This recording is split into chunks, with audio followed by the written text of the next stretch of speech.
Earlier this week, he is urging Hispanic Americans to vote against Governor Abbott and any Republican who fails to denounce this border tactic by Texas.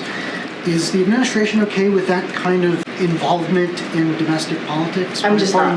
That is not something I'm going to speak to. That is something for the president of Mexico to speak to. I'm just not going to get involved in elections. On the Texas border barrier, is the state's installation of razor wire illegal under international law or any other law? What I can say is that we're going to condemn we're going to continue to condemn the actions, these types of actions that governor takes when it comes to treating these migrants in an inhumane way. That is something that we will be very clear about. As far as the legal piece of that, I would refer you to Department of Justice. What moves, what kind of efforts have been made to address concerns about that razor wire, concerns raised by migrant advocates, by Mexico, by Border Patrol agents? Has anything been done to remove it? So I would refer you to the Department of Justice. Again, we are going to continue to condemn these types of actions that we see from this governor. It is a political stunt. And on another issue, Texas has been installing these buoys along with razor wire on the Rio Grande near Eagle Pass.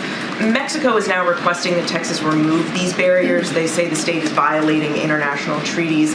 And Mexico actually says they first raised this with the administration 3 weeks ago. So do you agree with Mexico that Texas is violating these international treaties? And if so, how do you plan?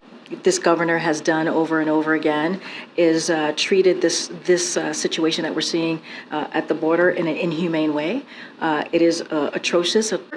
He turns it into a political stunt. You disagree with the governor on this, but what comes next here? And what does the administration believe that these barriers, these buoys, need to be removed? And what can you do to force that, if so? So look, this is as it relates to any legal action. That's something that Department of Justice is going to certainly. To clarify, has the administration discussed this with the Mexican government? I just don't have any information on a conversation that happened a couple of weeks ago with the Mexican government. I can't confirm that, or currently I can't confirm this coming up. Moments ago that the U.S. government is actively working to ensure Private King's safety and his return to his family here in the U.S.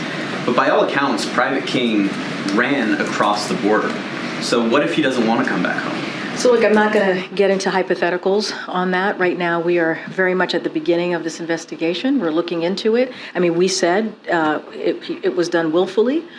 Clearly, we've been very upfront about that. The family. Will the U.S. accept if he has freely chosen to defect to North Korea? I just can't get into hypotheticals from here. I get the question. I can't get to hypotheticals.